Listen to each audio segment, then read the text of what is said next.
انہوں نے جیسے والدہ ہوتی ہیں، انہوں نے کہا کہ بیٹا آپ اس چیز پہ زیادہ دھیان مت دیں، برے لوگوں کا کام بری خبر پھیلانا ہی ہوتا ہے، اور آپ ماشاءاللہ جوان بھی ہیں، خوبصورت بھی ہیں، لوگوں کو جو ہے نا یہ موقع چاہیے ہوتا ہے کہ آپ ایسے بچیوں کے بارے میں، جیسے سید، اس میں انہوں نے حضرت یوسف علیہ السلام کی مثال بھی دی کہ ان پہ بھی الزام لگا ان کے حسن کی وجہ سے.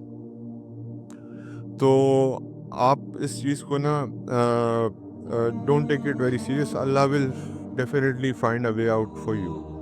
تو انہوں نے تسلی دی جو حضرت ام رومان رضی اللہ تعالیٰ عنہ تھیں، اور پھر اس کے بعد حضرت عائشہ کیونکہ چھوٹی عمر میں بھی تھیں اور just to innocent to bear this. میرے اور آپ کے گھر میں بھی بچے ہیں، کسی کو جا کے اس پہ اس طرح کا الزام لگ جائے، آج آپ دیکھ لیں گے وہ کیسے بیئر کرے گی اس چیز کو. تو خیر حضرت عائشہ نے کہا کہ this is a very difficult situation for me, میرے لیے یہ برداشت کرنا بہت مشکل ہے، اور پروفٹ صلی اللہ علیہ وسلم مجھ سے صحیح طرح بات نہیں کر رہے، وہ ایک علیحدہ امتحان تھا، اور اللہ نے ابھی تک کوئی وحی بھی نہیں بھیجی، لیکن مجھے پتہ ہے کہ میں کمپلیٹلی انوسینٹ ہوں. حضرت عائشہ نے یہ بات کی. حضرت ام رومان نے کہا مجھے بھی یقین ہے کہ بیٹا آپ کمپلیٹلی انوسینٹ ہو، لیکن صبر کرو، اللہ تعالیٰ سے دعا کرو اور صبر کرو. whereas سیدہ ابو بکر کیا کر سکتے تھے رضی اللہ تعالیٰ عنہ. اگین کیس آپ کو پتہ ہے نا کہ حضرت علی رضی اللہ تعالیٰ عنہ ایک کیس ہار گئے تھے، اور وہ کیس کیوں ہارے تھے؟ کیونکہ انہوں نے اپنے گواہی کے طور پہ حضرت حسن یا حضرت حسین میں سے کسی کو پیش کیا تھا. ان کا تھا آپ کے بلڈ ریلیشن ہیں، ان کی گواہی نہیں چلے گی، تو اس لیے حضرت ابوبکر بھی کچھ نہیں کر سکتے سچویشن. ان کا ایک ہی جواب ہوتا تھا، Allah and his messenger knows the best, بس وہ یہی کہتے تھے. آگے سے خاموش تھے، پتا تھا اپنی بیٹی کے بارے میں، تو پتا تھا کہ ایسا نہیں ہو سکتا، لیکن انفارچونیٹلی اس سچویشن میں کوئی ان کی سنتا ہے نا. سچویشن حضور کی بارے میں اگر حضور صلی اللہ علیہ وسلم کو یہ خیال آ رہا تھا کہ میری کوئی نہیں سنے گا، حضرت ابوبکر کو تو بالکل یہ سمجھ آ گئی تھی کہ میری کوئی نہیں سنے گا اس سچویشن میں. This caused a lot of discomfort. Prophet صلی اللہ علیہ وسلم after many days اسی طرح اما عائشہ روتی رہیں جتنا ٹائم بھی یہ گزرا ہے، اور یہ جو ہے نا ریومر پھیلتی رہی پورے مدینہ منورہ کے اندر، یہ بات چلی گئی. حضرت عائشہ کہتی ہیں ان دنوں میں یہ وہ دن تھے جب میں نہ سو سکی، نہ میں نے کھانا کھایا صحیح طرح، اور مجھے نہیں پتا تھا کہ میرے ارد گرد کیا ہو رہا ہے، کیونکہ میں سارا دن صرف روتی رہتی تھی. بٹ مجھے یہ یقین تھا کہ اللہ تعالیٰ میرا نام جو ہے وہ ضرور انشاءاللہ کلیئر کرے گا، یہ اللہ کی ذات پہ یقین تھا.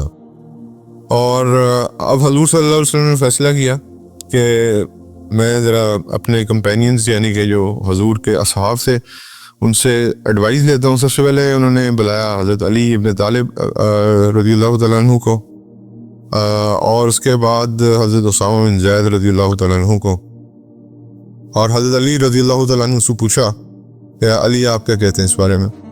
حضرت علی نے کہا کہ یا رسول اللہ آپ کے پاس خواتین کی کوئی کمی ہے، لیکن میرا آپ کو مشورہ یہ ہے کہ آپ بریرہ رضی اللہ تعالیٰ عنہ سے پوچھ لیں. بریرہ رضی اللہ تعالیٰ عنہ کون تھی؟ حضرت عائشہ کی خادمہ تھی. یہ مشورہ دیا حضرت علی نے. حضرت اسامہ بن زید نے کیا کہا؟ حضرت اسامہ بن زید حضور کو ویسے ہی بہت پیارے تھے، آپ کو بتایا تھا میں نے، حضرت زید بن حارث کے بیٹے تھے. حضرت اسامہ بن زید نے کہا دس از ٹوٹل افک، فیبریکیشن، ہو ہی نہیں سکتا، اما عائشہ ایسا کر ہی نہیں سکتی، میں جانتا ہوں. حالانکہ he was not that مطلب اتنے وہ بڑے ایج کے نہیں تھے، he was also in 20s that time. تو انہوں نے کہا کہ I know it، بلکہ not even 20s، ten ager میں تھے، ٹین ایج میں تھے، میرے خیال سے 17-18 کے تھے. It's not possible. اور پھر حضور صلی اللہ علیہ وسلم حضرت علی کے مشورے پہ حضرت بریرہ سے پوچھا، حضرت بریرہ رضی اللہ تعالیٰ عنہ سے پوچھا، عنہا سے پوچھا کہ آپ بتائیے کہ آپ کیا کہتی ہیں؟ تو انہوں نے بھی کہا کہ واللہ دس از اے فالس ایلیگیشن، اب بہتان عظیم، میں اما عائشہ کے ساتھ بہت ٹائم گزارتی ہوں دن میں، ان کو تو یہ بھی نہیں پتا، وہ تو اتنی معصوم ہیں کہ کئی دفعہ وہ آٹا گوندھ کے یہ بھی بھول جاتی ہیں کہ میں نے کہاں رکھا تھا. یہ تو معصومیت کے یہ عالم ہے. اور پھر اپنی لینگویج میں ان کو پریز کرتے نہیں پروفٹ صلی اللہ علیہ وسلم کو، لیکن ابھی بھی جو ہے وہ کہتے ہیں نا کہ اللہ کی طرف سے کیونکہ وحی نہیں آ رہی تھی تو وہ ایک دل کی جو تسکین ہے وہ نہیں تھی. اس میں ایک روایت سیدنا عمر کی بھی آتی ہے رضی اللہ تعالیٰ عنہ کی، اور وہ یہ ہے کہ سیدنا عمر رضی اللہ تعالیٰ عنہ سے جب حضور نے مشورہ کیا تو انہوں نے کہا کہ یا رسول اللہ آپ کی پسند کی شادی تھی؟ انہوں نے کہا نہیں. انہوں نے کہا پھر کیا تھا؟ انہوں نے کہا کہ جبرائیل آئے تھے اور ایک تکیہ تھا جس پہ اما عائشہ کی تصویر رکھی ہوئی تھی. انہوں نے کہا یا رسول اللہ آپ کے لیے اللہ کیسے ایسی کوئی خاتون چن سکتا؟ آپ پہ مکھی بیٹھتی ہے؟ انہوں نے کہا نہیں. انہوں نے کہا اگر مکھی گندی چیز آپ پہ نہیں بیٹھ سکتی تو آپ کی زوجہ ایسی کیسے ہو سکتی جن نے آپ کی پوری عمر کا ساتھ دے؟ اس پہ حضرت عمر کو تھوڑی سی حضور صلی اللہ علیہ وسلم کو حضرت عمر کی اس بات سے تھوڑی تسلی ہوئی، اور پہلی بار اس پوری ایپیسوڈ میں نبی کریم صلی اللہ علیہ وسلم نے اسمائل کیا. اس کے بعد حضور صلی اللہ علیہ وسلم کا لیکن غصہ اتنا سخت بڑھتا جا رہا تھا کہ حضور صلی اللہ علیہ وسلم نے کہا انصار کے پاس گئے اور ان کو کہا، انصار کے پاس کیوں گئے؟ کیونکہ بہتان لگانے والے کا جو وہ تعلق تھا وہ بھی مدینہ منورہ سے تھا. عبداللہ ابن ابی ابن سلول جو ہے وہ مدینہ منورہ سے تھا، اس لیے حضور انصار کے پاس گئے، مہاجرین کے پاس نہیں گئے. اور ان سے پوچھا کہ آپ میں سے کون مجھے معاف کرے گا کہ میں اس انسان کو یا تو قتل کروا دوں یا قتل کر دوں. غصہ کا انتہا ہوئی تھی اللہ کے نبی، یار کتنا کسی کو ٹچ کیا جا سکتا ہے. تو حضرت سعد ابن معاذ رضی اللہ تعالیٰ عنہ کھڑے ہوئے، انہوں نے کہا یا رسول اللہ اگر تو یہ میرے قبیلے میں سے ہے جس بندے کی بھی آپ بات کر رہے ہیں مجھے بتائیں، میں اس کو خود اپنے ہاتھ سے قتل کرتا ہوں، اور میرے قبیلے سے نہیں ہے تو جو آپ کا حکم ہے ویسے کریں گے. لیکن یہاں پہ ایک پرابلم یہ آ گئی کہ سعد ابن عبادہ رضی اللہ تعالیٰ عنہ جو حضرت سعد بن معاذ اوس کے سردار تھے آپ کو پتہ ہے، اور حضرت سعد بن عبادہ جو ہے وہ خزرج کے سردار تھے، اور یہ ابی ابن سلول خزرج سے تھا.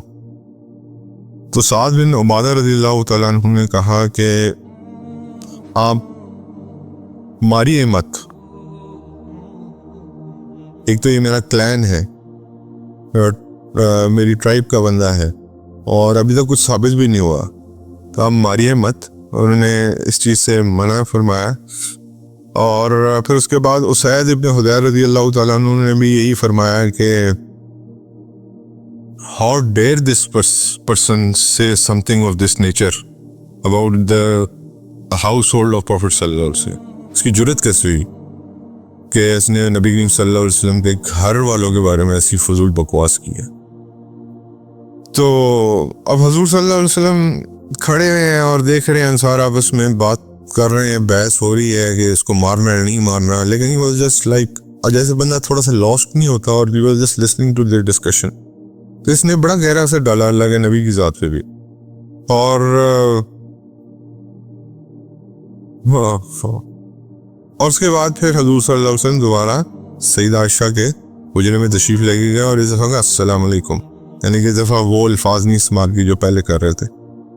تو حضرت عائشہ رضی اللہ تعالیٰ عنہا جو ہے وہ تھوڑی خوش ہوئی کہ شاید کوئی اللہ کی طرف سے وحی آئی ہے یا کوئی بات ہوئی ہے کہ حضور نے مجھے سلام کیا.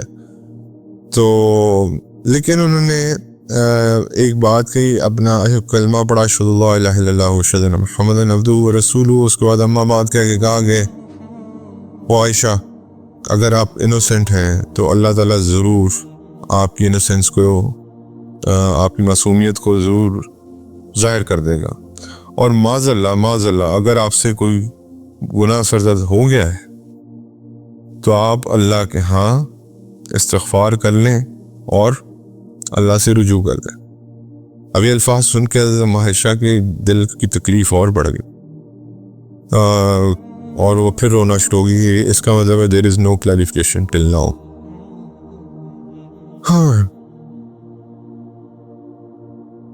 حضرت عائشہ کہتی میں اگر اپنی صفائی خود پیش کرتی اور میں یہ کہتی کہ میں معصوم ہوں تو لوگ کبھی بھی نہ مانتے، اور اگر میں یہ کہتی کہ میں گلٹی ہوں جو کہ میں نہیں ہوں تو یہی تو وہ سننا چاہتے ہیں.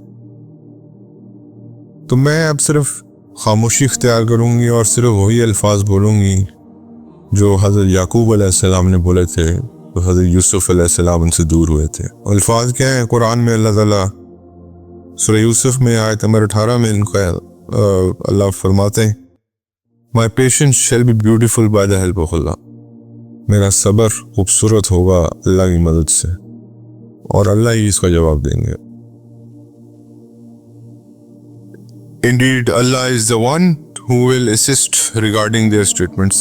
بے شک اللہ ہی میری مدد کو آئیں گے ان کی اسٹیٹمنٹس کے خلاف. اب حضور صلی اللہ علیہ وسلم حجرہ مبارک سے باہر تشریف لے کے جانے والے ہی تھے کہ آیت آ گئی، وہی آ گئی، اور وہی میں کیا لکھا تھا. اور یہ میں نے وہ بتایا کہ یہ incident more than a month last کیا ہے، یعنی کہ حضرت عائشہ کا ٹرائل اتنا لمبا تھا، اس کے بعد ان کے ارد گرد کے لوگوں کا ٹرائل اتنا لمبا تھا، اور پھر اٹ سیلف سب کا اللہ تعالیٰ نے سب کو آزمایا. اور اس کے بعد اللہ تعالیٰ نے فرمایا، یہ سورہ نور کی آیت نمبر 11 ہے، Indeed, those who have come with ifk یعنی فیبریکیشن، وہی لفظ استعمال کیے جو کئی صحابہ نے استعمال کیے تھے. تو اللہ فرماتے ہیں Indeed, those who have come with ifk are the group from amongst you. Do not think it's bad for you. In fact, it's good for everyone who took part in it. In that particular accusation, that shall bear their sin, and one who create ifk will have a massive punishment, which is Ibn Salul obviously. اب اللہ تعالیٰ کیا کہہ رہے ہیں کہ جس نے بھی ifk کا لفظ جب آ گیا تو حضور کو تسلی ہوگی، یعنی کہ یہ کیا تھی؟ فیبریکیٹڈ سائی کہانی تھی. لیکن اس کے اندر اللہ کی کیا فرما رہے ہیں؟ اللہ یہ فرما رہے ہیں کہ یہ برا نہیں ہے آپ لوگ کے لیے، یہ اچھا ہے.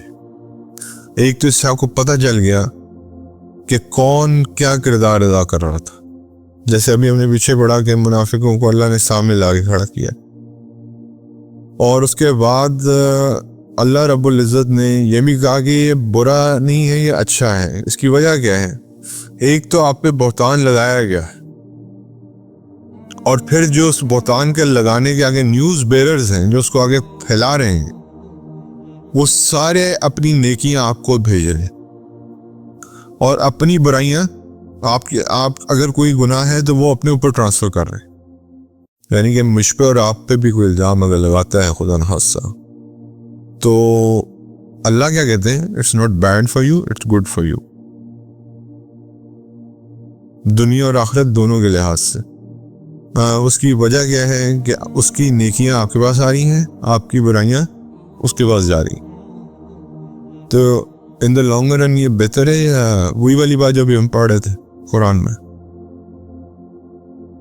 تو ان the long run Allah nose the best. اللہ کو بہترین پتہ ہے کہ جتنی دیر تک وہ الزام لگتا رہا، حضرت عائشہ کے جتنے لوگوں نے بھی ان کے اوپر یہ بہتان بازی کی، سب میں سے کوئی اگر نیک لوگ بھی تھے ان کی بھی نیکیاں ساری کدھر آ گئیں؟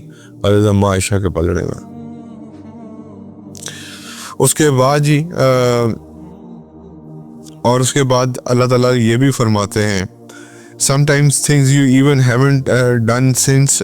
یہ کئی دفعہ ایسی بھی چیزیں ہوتی ہیں جو ہم نے نہیں کی ہوتی، لیکن اس کے بارے میں آپ کی ریومر اسپریڈ ہوئی تھی. سوچیں اگر 1000 انسان اس ریومر کو اسپریڈ کر رہے ہیں، یہ تو میں آپ کو ایک فگر دے رہا ہوں، اس طرح لاکھوں میں چلی جائے، اس طرح کروڑوں میں چلی جائے. ایکچولی وہ 1000 لاکھ کروڑ جتنے بھی ہیں وہ ساری اچھی نیکیاں اپنی آپ کو ماشاءاللہ پلیٹ میں رکھ کے دے رہے ہیں، اور آپ کی برائیاں کھینچ رہے ہیں اپنی طرف. تو اس سے کیا لانگ رن میں کس کا فائدہ ہو رہا ہے؟ میرا ایک پرسنالٹی کا فائدہ ہو رہا ہے. اس کے بعد کیا ہوا کہ اس کے بعد اللہ تعالیٰ نے حضرت عائشہ کو ایک وہ کہتے ہیں نا سرٹیفکیٹ دیا کہ you are the most purest woman on the earth. اور ان کا اسٹیٹس ایلیویٹ کیا، اور دنیا اور آخرت دونوں میں اللہ تعالیٰ نے حضرت ام عائشہ کو جب حضرت ام عائشہ نے کو حضرت ام رومان رضی اللہ تعالیٰ عنہ نے کہا کہ اٹھیے اور نبی کریم صلی اللہ علیہ وسلم کا شکریہ ادا کیجیے اور ان کو امبریس کیجیے، تو حضرت ام عائشہ ظاہری بات ہے صبح ذرا اتنی بڑے ٹرامے سے گزری ہوئی تھی، تو انہوں نے کہا کہ میں ان کا شکریہ کیوں ادا کروں، میں اللہ کا شکریہ ادا کروں جس نے مجھے یہ اسٹیٹس دیا ہے۔ ایک ظاہری بات ہے اٹس ویری، حضرت ام عائشہ ذرا ناز نخرے والی بھی تھیں حضور کے ساتھ، حضور واحد وائف تھیں جو حضور جن کے ناز نخرے بھی اٹھاتے تھے، تو اور اتنی رسپیکٹ تھی حضرت ام عائشہ کی حضور کے دل میں کہ ایک دفعہ نبی کریم صلی اللہ علیہ وسلم کو انویٹیشن آیا دعوت کے لیے، تو اکیلے بلایا گیا، تو انہوں نے کہا کہ عائشہ کو انوائٹ نہیں کیا، انہوں نے کہا نہیں، انہوں نے کہا پھر میں بھی نہیں آؤں گا، یعنی کہ اس لیول کی عزت دیتے تھے حضرت عائشہ کو، اور حالانکہ حضور کسی کی دعوت کو رد نہیں کرتے تھے، لیکن حضرت ام عائشہ کو اس لیول کی بھی عزت دی ہے حضور نے کہ اگر ان کو دعوت پہ نہیں بلایا میرے ساتھ میں نہیں آؤں گا۔ اس کے بعد اور باقی امہات المومنین پہ ہمیشہ فخر کیا کرتی تھیں کہ میں وہ ہوں جو جن کو اللہ نے سرٹیفکیٹ دیا کریکٹر کا قرآن کے اندر، اور اسی طرح حضرت زینب جو ہیں زینب بنت جہش ناٹ خزیمہ، حضرت زینب بنت جہش وہ اس چیز سے فخر کیا کرتی تھی کہ میرا نکاح آسمانوں پہ پڑھایا گیا۔ تو ہر امہات المومنین کے ساتھ کوئی نہ کوئی اللہ تعالیٰ نے وہ جوڑا ہوا تھا۔ اس کے بعد ابھی کچھ ورسز ہیں جی میرے اور آپ کے لیے بڑے امپورٹنٹ ہیں قرآن سے سبق حاصل کرنے کے لیے۔ اب بیسیکلی دیکھو یار، یہ سٹوری اللہ تعالیٰ نے ایسی نہیں سنائی، یہ واقعہ اللہ نے ایسے نہیں کرایا، اس کے پیچھے اللہ تعالیٰ wanted us to learn a bigger lesson کہ اگر آپ کے ساتھ یہ خدا نہ خواستہ ہو جائے، میرے اور آپ کے گھر میں ایسا ہونا جائے، تو میں نے اور آپ نے کیا کرنا ہے؟ پہلے اللہ تعالیٰ سورہ نور کی آیت نمبر 12 میں کہتے ہیں کہ اب اللہ ڈانٹ رہے ہیں، یاد رکھیے گا، اور اللہ ڈانٹ رہے ہیں اور کہہ رہے ہیں shouldn't believers think to themselves that if we cannot do this she definitely couldn't do this۔ آیت نمبر 12 میں اللہ فرما رہے ہیں کہ کیا ایمان والوں کو یہ نہیں سوچنا چاہیے تھا کہ اگر ہم یہ کام نہیں کر سکتے تو عائشہ کیسے یہ کام کر سکتی؟ یہ کون سی والی بات ہے؟ حضرت ابو ایوب انصاری والی۔ حضرت ابو ایوب انصاری اپنی بھائی سے کیا پوچھا تھا؟ کیا آپ یہ کر سکتی ہیں؟ تو حضرت ابو ایوب انصاری کی اس بات کو تقویت بھی دی اللہ نے۔ یہ طریقہ ہے، پہلے اپنے اوپر رکھ کے سوچیں کیا میں ایسا کر سکتا ہوں؟ تو اگر آپ کو لگتا ہے کہ میں ایسا نہیں کر سکتا تو وہ تو ہماری امہات میں سے ہیں، وہ زیادہ پیور ہیں، ان سے کہیں زیادہ اللہ تعالیٰ نے ان کا درجہ بنایا ہے، وہ کیسے کر سکتی ہیں؟ اس کے بعد اسی کی سورہ نمبر نور میں آیت نمبر 16 میں اللہ فرماتے ہیں Shouldn't you have uttered immediately as you heard this, if look that we should not be messing out our tongues with this type of statement, indeed it's a big if a fabrication against pure people۔ اللہ ڈانٹ رہے ہیں سورہ نور کی آیت number 16 میں، کیا آپ کو یہ الفاظ نہیں بولنے چاہیے تھے فوراً جب آپ نے یہ خبر سنی تھی کہ ہمیں اپنی زبانوں کو اس سٹیٹمنٹ کے لیے استعمال نہیں کرنا چاہیے ان لوگوں کے خلاف جو کہ پیور ہیں؟ یہ اللہ مجھے اور آپ کو سکھا رہے ہیں کہ اگر ریومر آپ پھیل جائے تو میں نے اور اپنی زبان کو کیا کرنا ہے؟ لگام دے کے رکھنا ہے، بولنا نہیں ہے کچھ اس کے بارے میں، خاموشی اختیار کرنی ہے۔ مجھے اور آپ کو نہیں پتا وہ ریومر سچ ہے، اچھا اگر لیٹ سے وہ سچ ہے بھی تو کسی کی پردہ پوشی کیوں کر رہے ہیں ہم؟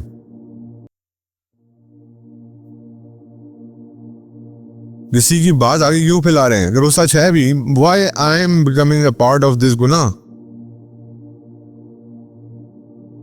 پہلی بات آپ کو یہی نہیں پتا، آج سبحان اللہ جتنی ریومرز اور جتنی بکواس اس وقت سوشل میڈیا پہ ہوتی ہے، لوگ بلا جھجک آگے فارورڈ کر دیتے ہیں، بلا جھجک آگے بھیج دیتے ہیں، یہ دیکھے بغیر۔ اب تو خدا نخواستہ یہ اتنا مشکل مرحلہ آ گیا ہے، اے آئی اور اس سچویشن میں کہ آپ کچھ بھی آپ کے سامنے بنا کے رکھ دیا جائے، آپ وہ تو اتنا یقینی ہوتا ہے کہ آپ کو لگتا ہے کہ ایسا ہوا بھی ہے. اور یہی دجال کا فتن ہے. خدا کی قسم AI is such a dangerous thing کہ میں اور آپ، ہم نے جب انجینئرنگ کی تھی artificial intelligence was one of the subject جس کو ہم کہتے تھے بس یار ایک سبجیکٹ ہے، لیکن ہمیں نہیں پتا تھا اس دنیا میں اتنی مصیبت مچا دے گا. یہ تو آپ کے سامنے ایک چیز ایسی بھی لا سکتا ہے جو کہ نہیں ہوئی، تو پھر میں اور آپ کیا کریں گے؟ کو پھیلا دیں گے آگے. تو اس لیے اللہ ہمیں معاف فرمائے اس چیز سے جو ہم نے کیا آج تک، اللہ سے معاف فرمائے اور آگے کے لیے اللہ تعالیٰ ہمیں ہدایت نصیب فرمائے. اس کے بعد سورہ نور کی آیت نمبر 13 میں اللہ فرماتے ہیں ابھی اللہ تعالیٰ لا پاس کر رہے ہیں ایسے معاملے کے لیے. سورہ نور کی آیت نمبر 13، اگر کسی نے ایسا واقعہ دیکھا ہے تو اسی کو 4 گواہ لائے. 4 گواہ لائے، یعنی کہ اگر کسی نے اڈلٹری ہوتی دیکھی ہے، فورنیکیشن، زنا ہوتے دیکھا ہے، تو اس کے لیے کیا اللہ نے شرط رکھ دی؟ اللہ کا حکم آ رہا ہے سورہ نور کے اندر آیت نمبر 13 میں یہ 4 گواہ لائے. اور اگر وہ 4 گواہ نہیں لا سکتا تو اللہ کی نظر میں جھوٹا ہے. اس کے بعد اللہ نے اس کے ساتھ ایک پنشمنٹ کو جوڑ دیا. 4 گواہ لاؤ، نہیں لا سکتے 80 کوڑے پڑیں گے.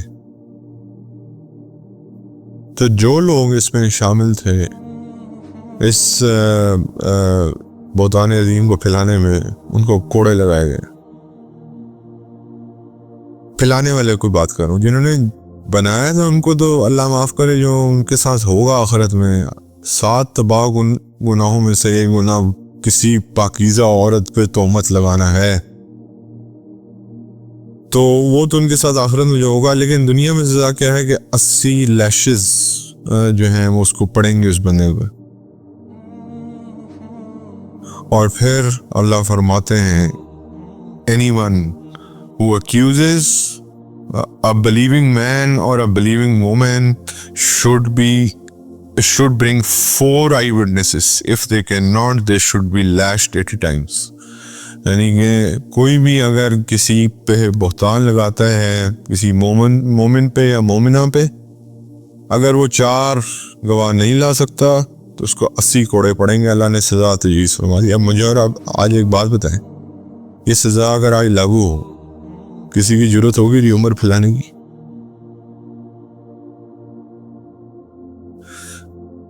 ہاتھ کاٹنے کی سزا اگر آج لاگو ہو تو کسی کی ضرورت ہوگی چوری کرنے کی؟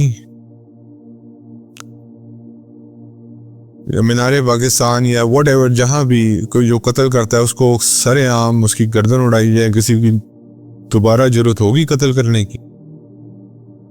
کسی ریپسٹ کو کسی بڑے پہاڑ سے دھکا دے کے نیچے پھینکا جائے، کسی کی ضرورت ہوگی دوبارہ ریپ کرنے کی؟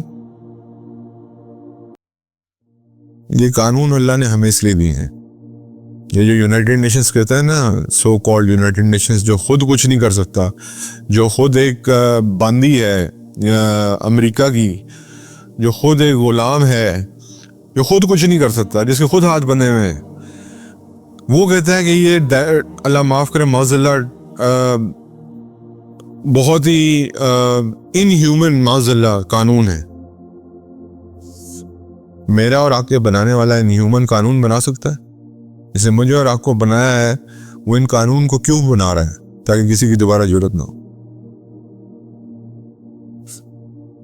اس کے بعد آیت نمبر 15 میں اللہ فرماتے ہیں سورہ نور کی، You have received it with your tongue, you have uttered with your tongue, so you are saying a statement with your mouth and you are considering it light in the eyes of Allah. It's a huge thing to accuse people. آیت number 15 میں اللہ فرماتے ہیں تم نے اپنی زبان سے اس کو ریسیو کیا، اپنی زبان سے اس کو نکالا اور اپنی اس اسٹیٹمنٹ کو اپنے ماؤتھ سے بولا. تمہارے نزدیک یہ چھوٹی بات ہوگی، اللہ کے نزدیک یہ بہت بڑا گناہ ہے. اس کے بعد آیت نمبر 19 میں اللہ فرماتے ہیں those people who love to spread tales of immorality amongst believer, for them there will be severe punishment in this world and hereafter.